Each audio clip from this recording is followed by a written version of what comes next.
Hello, Scorpio. Salamat sa pagbisita. Salamat sa pagbabalik. Ito po ang inyong Sun, Moon, Rising, Sign, and Venus. General reading para sa sign ng Scorpio. Ito po ay para sa Mayo 2026. Kunin nyo lang po kung ano nakarelate kayo. Tapos nyo hindi. Kung hindi nakarelate, okay lang yan. Maaaring ang mensahe sa susunod na po siyang makakarelate tayo. Pero naniniwala ako, meron at merong dahilan kung bakit tayo napadpad dito. Maaaring sa deck na yan, sa deck na to, or sa deck na yon. Lalo na itong deck na ito, babasahin ko mamaya ang full guidebook para alam nyo kung ano yung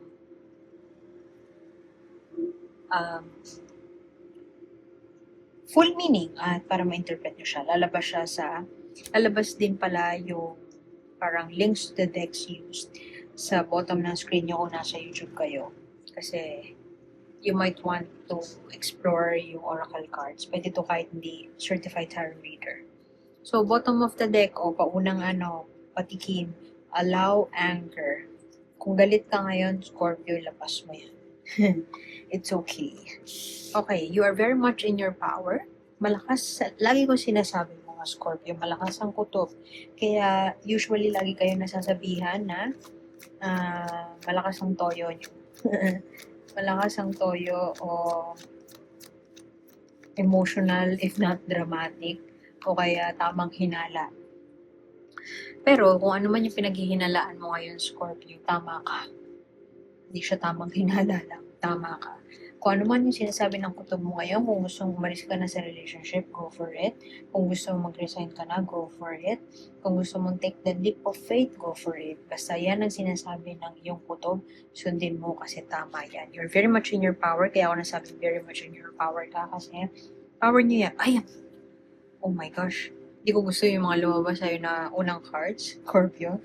Nasasabi ko hindi ko gusto kasi todo-todo na siya. Tignan mo, 9 of swords, tapos 10 of wands. Although reversed siya. Ibig sabihin, alam mo, kahit kasi reversed, meron pa rin energies na gano'n eh. Kumbaga, meron pang latak ng mga ganong energy. Enerhiya na pag-overthink. Overhiya ng tamang hinala. Energy ng kapraningan. Yan. Pero reverse mo nga, so maaaring galing tayo doon, pero paalis na tayo doon. Ingat ka na lang na magpapatuloy pa rin ang kapraningan na yan. Pero I don't feel like magpapatuloy pa yung kapraningan na yan. Pagod kapraningan. Pero kasi High Priestess po. Ang High Priestess para siyang yung mysterious woman in that in the valley. Well, in the valley, in the church, kanya. They have some wisdom in them. And that wisdom is not to be fought with. Hindi mo siya, she's a force to reckon with kasi hindi mo mababali yung wisdom na nalalaman niya. Andyan ka ngayon, Scorpio. So, kung ikaw man ay nagbabalak na totally tumakas na, tingnan mo, tumatakas siya, sa castle that once felt like her fortress or once felt so healthy for her. Pero naman for veggies. She's getting out of that. So, pwede niyo iba sa inyo. Ewan ko, magsistay pa. Pwede din naman na yung pag-alis na yan, it could be interpreted as aalis ka na doon sa sitwasyon na matagal nang gumabagabag sa'yo.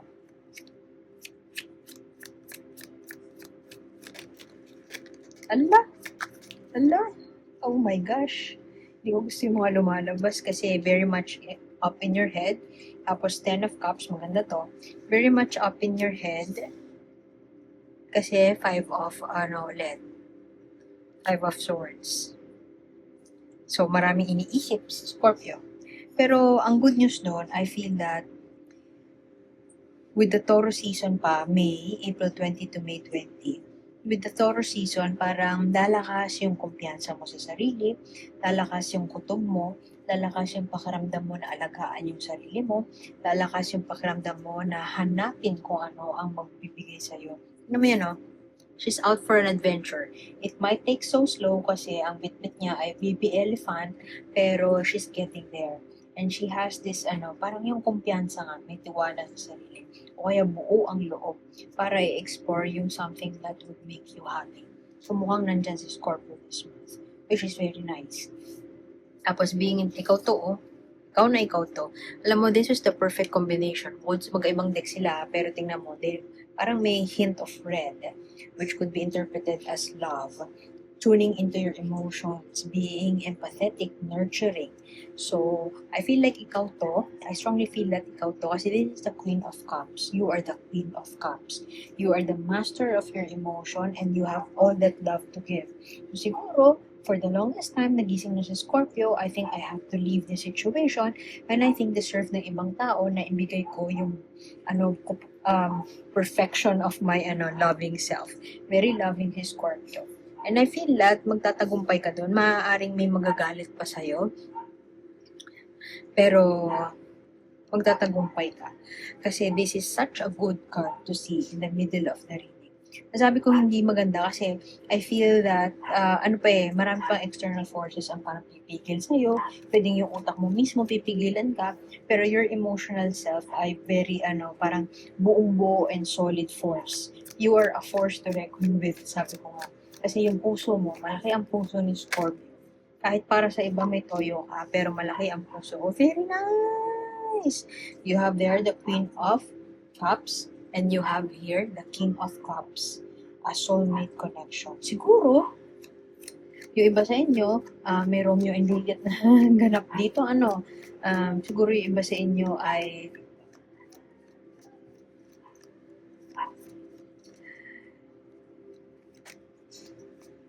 you are meant to be with your soulmate, pero maraming pumipigil sa inyong pagsasama. Maraming parang external forces na balakid sa inyong pagkikita. Kung hindi to Cinderella, Cinderella na si Scorpio ay pupunta sa kanyang Prince Charming o kaya hinahanap ka na ng Prince Charming mo, pwedeng in the future ito, ikaw pa lang ay in the search for that Prince Charming. Or pwede din nga, na yun nga, Romeo and Juliet, maraming pumipigil, maraming balakid sa mga, sa inyong dalawa, sa love story inyong dalawa.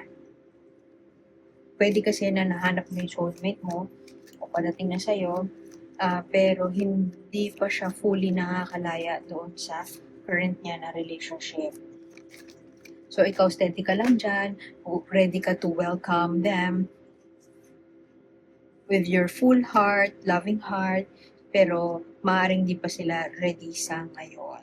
Isa sa inyo Isa sa inyo, pwedeng ikaw Scorpio yun, o pwedeng yung ka-connection mo ngayon, ay meron pang kailangan layasan, may kailangan pang alisin sa kanilang buhay na hindi healthy bago kayo magsanib pwersa. Nabanggit ko kanina si Cinderella, di ba? Hindi pala Cinderella, Snow White pala. Si Snow White and the Seven Dwarfs, this is death. Pwedeng death of an old self, pwedeng death of a relationship, an old relationship that is no longer serving you. May mga pagbabago na mangyayari. Feeling ko dahil gagawin mo na kung ano yung tingin mong tamang gawin, susundin mo yung kutob mo, dahil dyan magtatagumpay ka para parang buksan yung puso mo muli. Kung for the longest time si Scorpio ay naloko, na gago, hindi natatakot magmahal ang isang Scorpio. Hindi ka natatakot na i-open ulit yung puso mo. At dahil dyan, magkakaroon ng pagbabago sa buhay mo. At hindi ko alam kung yung partner mo magbabago. Hindi ako naniniwala dun na people change, lalo na sa course ng relationship. Pero may chance. May nakikita ako na may chance na gano'n. Pwede din naman na not necessarily magbabago yung tao, pero it's more of may magbabago sa relasyon kasi, I don't know, marirealize niya na ikaw pala yung parang ayaw kanyang mawala, yung mga ganon. O pwede din naman na magbabago in a sense that magkakapatawaran, and sa pagkakapatawaran na yun, parang patungo kayo, i-close nyo na yung kabanata na nagkakasakitan. Pwede ganon. Or yun nga, yung isang narrative nga talaga is you're meeting the love of your life. Hindi na meant para magstay ka sa sitwasyon na yan. Ito ay court card din, Knight of Pentacles. This could be a person na very disiplinado, pwedeng athlete, mas bata sa'yo, pwedeng bata sa'yo yung parating sa'yo, disiplinado, diligent. Pero mas leaning towards ako sa, ito yung energy mo. Energy, slow and steady wins the race. Magtatagumpay ka pero hindi magiging madali ang lahat. Magiging marami pang pagdadaanan. Kumbaga, dadaan ka pa sa butas ng karayom. Pero despite may butas ng karayom, I feel that malaki ang puso ni Scorpio at tatanggapin niya yung fate niya o kapalaran niya ng buong puso. Bait naman ng Scorpio, nakakonect ko ngayon. Hindi ko sinasabi na masama yung mga Scorpio, pero ang bait kasi ang lakas ng energy ng Queen of, Queen of Cups. At yung Queen of Cups na yan, siya yung nag-a-attract ng soulmate niya, who may be undergoing a tumultuous, parang meron pang bagyo sa buhay niya. Pwedeng may sinasolve pa siya na issue sa family at hindi pa kayo nagtatagpo pero magtatagpo soon. Pwede din naman na nagkakilala na kayo, kilala mo na tong King of Cups na ito. Cancer, Scorpio, Pisces din, water sign, very very much in love with the idea of love, pwede din hopeless romantic, pero match na match kayo pagdating sa kalakihan ng puso. Pwede may pinagdadaanan pa siya, meron pa siyang inaayos. Pero something about actually, pwede kasi nakasal kayo eh. Sa iba siguro na Scorpio, kasal kayo tapos nagka-counseling kayo ngayon. May pinagdadaanan kayo na medyo nakahiwalay kayo ng konti, pero unti-unti nyong nare-realize yung worth ng isa't isa, or nare-realize na namimiss yung isa't isa, nare-realize na kailangan nyo talaga ang isa't isa para magpatuloy sa buhay. So, yun yung maaaring change na magaganap this May. O kaya masisimulan pa lang this May. Kasi kaya ko nasabi yun na may balikan or parang meant to be talaga kayo kahit pa marami kayong hindi pagkakasunduan. Kasi nandito ang Eight of Cups na reverse. Tapos yung Eight of Cups of reverse na yan, parang staying for the wrong reasons. Parang hindi na healthy hindi na maganda yung sitwasyon, pero susuungin nyo siya at para magsistay kayo kahit pa masakit ng lahat. At siya nag-clarify ng Ten of Cups. Ang Ten of Cups is emotional fulfillment. Kasi pwede din na matagal na kayong partners, tapos maraming away, pero malalampasan niya yon at ikakasal kayo eventually. Pwedeng ganun. Hindi nga lang ganun ka, it wouldn't happen overnight. Marami pang kinakailangan trabahuhin.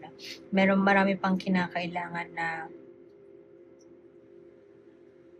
tanggalin sa buhay, layasan, talikuran.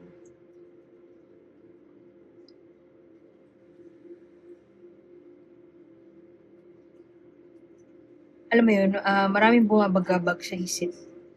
Maraming bumabagabag o babagabag sa isip mo, Scorpio, pero magtatagumpay ang taba ng puso mo. Magtatagumpay ang big heart mo para mapagtagumpayan o magkaroon ng mga pagbabago sa buhay. Change of heart, pwede din ganun, change of heart. Pero it's a slow process and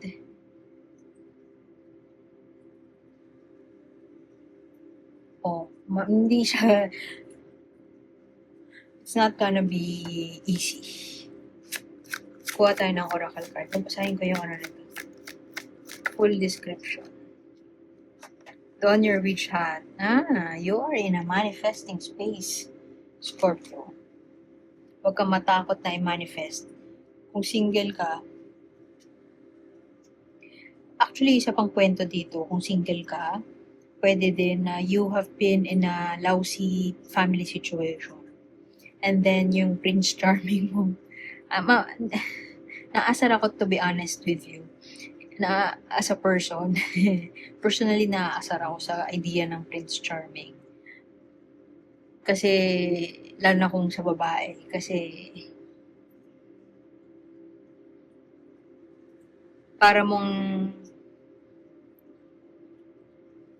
connected siya sa ano sa codependence.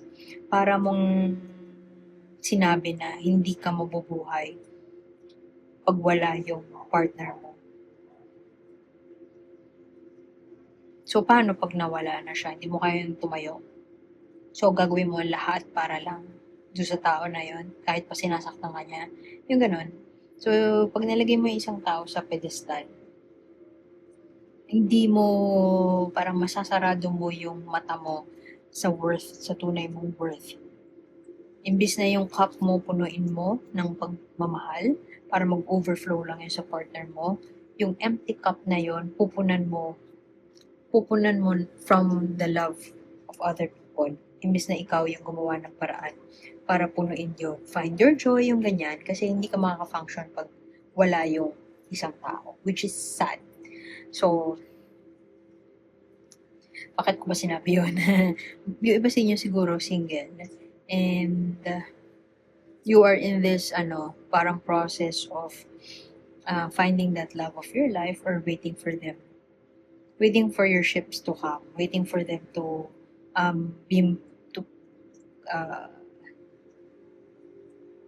to be real or to come into your life. Padating na sila.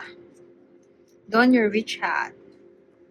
So, huwag ka matakot na put yourself out there or to show the people yung kawirtuhan mo. Huwag ka matakot to be who you really are para makita yun ng ibang tao. Don your witch hat. You are the mistress of your own power. The witch's message is trust yourself.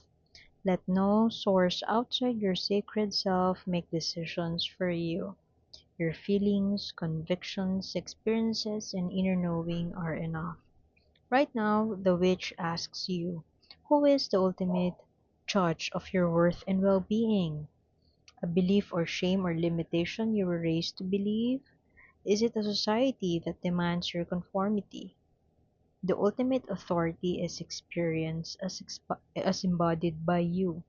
You're being asked to devote significant energy to listening, tending, and growing the relationship with yourself. Become your own best friend and the ultimate authority on what is best for you. Perfect. I think you are in that, ano na, space kasi buong-buo na yung puso mo, ready to love again. Yes, Sharon Cuneta. Ready to love again. And the more you put yourself out there or to express who you truly are without shame, the more it becomes faster na ma-attract yung hinahanap mo. Lalo na kung relationship ito. So, ewan ko na yun doon. Salamat sa pagbisita, Scorpio. Sana makita kita ulit next time. Ako po si A. Like, share, and subscribe lamang po. See you soon. Bye-bye.